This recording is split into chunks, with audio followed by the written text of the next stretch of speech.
है, वही सब प्रकार की सृष्टि का मूल कारण है।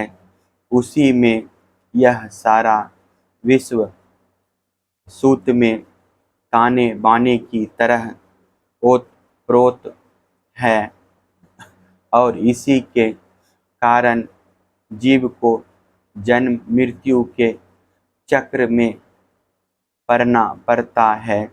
जैसे मकड़ी अपने हृदय से मुंह के द्वारा जाला फैलाती है, उसी में विहार करती है और फिर उसे निगल जाती है, वैसे ही परमेश्वर भी इस जगत को अपने में से उत्पन्न करते हैं, उसमें जीव रूप से विहार करते हैं और फिर उसे अपने में लीन कर लेते हैं।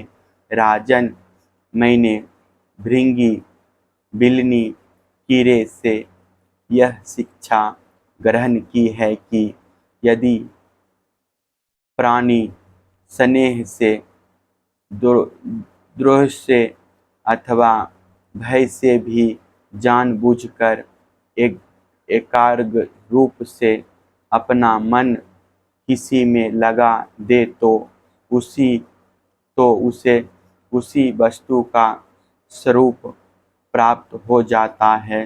राजन, जैसे भृंगी एक कीड़े को ले जाकर दीवार पर अपने रहने की जगह बंद कर देता है और वह कीड़ा भय से उसी का चिंतन करते करते अपने पहले शरीर का त्याग किए बिना ही उसी शरीर से दर्दूप हो जाता है।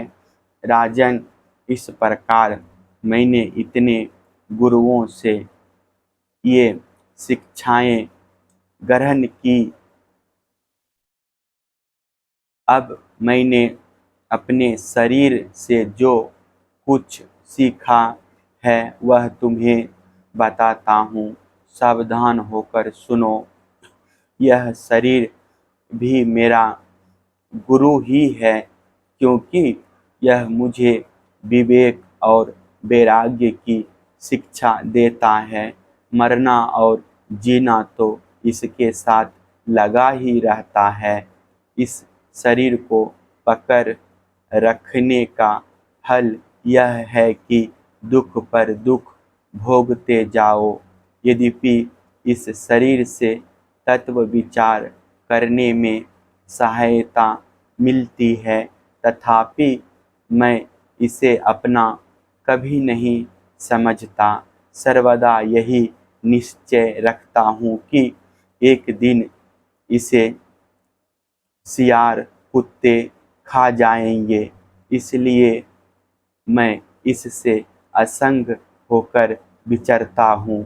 जीव जिस शरीर का प्रिय करने के लिए ही अनेकों प्रकार की कामनाएं और कर्म करता है, तथा स्त्री, पुत्र, धन, दौलत, हाथी, घोड़े, नौकर, चाकर, घर द्वार और भाई बंधुओं का विस्तार करते हुए उनके पालन पोषण में लगा रहता है।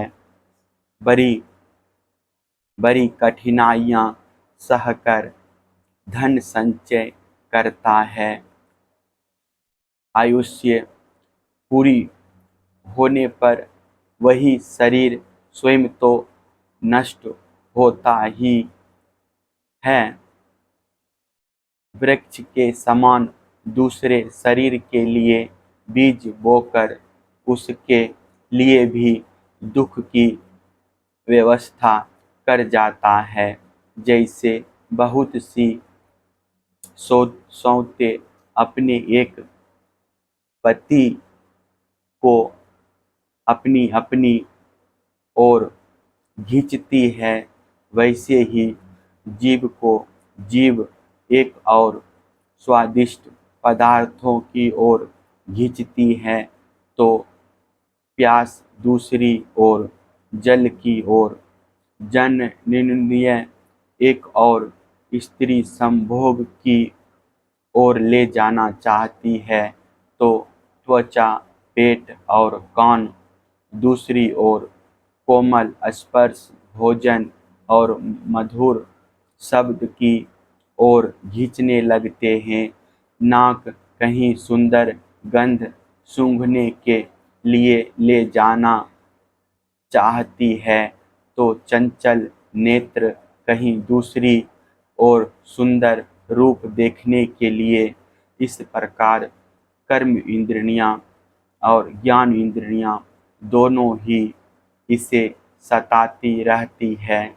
वैसे तो भगवान ने अपनी अचिंतनीय शक्ति माया से वृक्ष, सरीसृप, रेंगने वाले जंतु, पशु, पक्षी, डांस और मछली आदि अनेकों प्रकार की योनियां रची, परंतु उनसे उन्हें संतोष न हुआ। तब उन्होंने मनुष्य शरीर की सृष्टि की।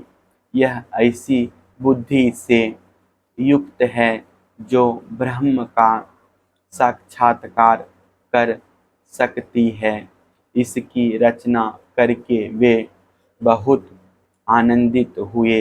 यद्यपि यह मनुष्य शरीर है तो अनित्य ही मृत्यु सदा इसके पीछे लगी रहती है, परंतु इससे परम पुरुषार्थ की प्राप्ति हो सकती है। इसलिए अनेक जन्मों के बाद यह अत्यंत दुर्लभ मनुष्य शरीर पाकर बुद्धिमान पुरुष को चाहिए कि शीघ्र से शीघ्र मृत्यु के पहले ही मोक्ष प्राप्ति का प्रयत्न कर ले। इस जीवन का मुख्य उद्देश्य मोक्ष ही है। विषय भोग तो सभी योनियों में प्राप्त हो सकते हैं, इसलिए उनके संग्रह में यह अमूल्य जीवन नहीं खोना चाहिए। राजन, यही सब सोच विचार कर मुझे जगत से वैराग्य हो गया। मेरे हृदय में ज्ञान विज्ञान की ज्योति जगमगाती रहती है।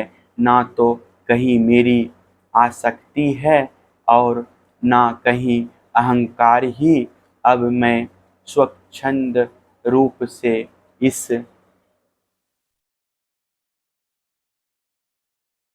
पृथ्वी में विचरण करता हूँ। राजन, अकेले गुरु से ही यथेष्ट और सुदृढ़ बोध नहीं होता, उसके लिए अपनी बुद्धि से भी बहुत कुछ सोचने समझने की आवश्यकता है। देखो, ऋषियों ने एक ही अद्वितीय ब्रह्म का अनेकों प्रकार से गान किया है। यदि तुम स्वयं विचार कर निर्णय ना करोगे तो ब्रह्म के वास्तविक स्वरूप को कैसे जान सकोगे। भगवान श्री कृष्ण ने कहा, प्यारे उद्धव, गंभीर बुद्धि अवधूत दत्तात्रेय ने राजा यदु को इस प्रकार उपदेश किया। यदु ने उनकी पूजा और वंदना की। दत्तात्रेय जी इनसे अनुमति लेकर बड़ी प्रसन्नता से इच्छा अनुसार पधार गए। हमारे पूर्वजों के भी पूर्वज राजा यदु अवधूत दत्तात्रेय की यह बात सुनकर समस्त आसक्तियों से छुटकारा पा गए और समदर्शी हो गए। इसी प्रकार तुम्हें भी समस्त आसक्तियों का परित्याग करके समदर्शी हो जाना चाहिए। जय हो, जय हो।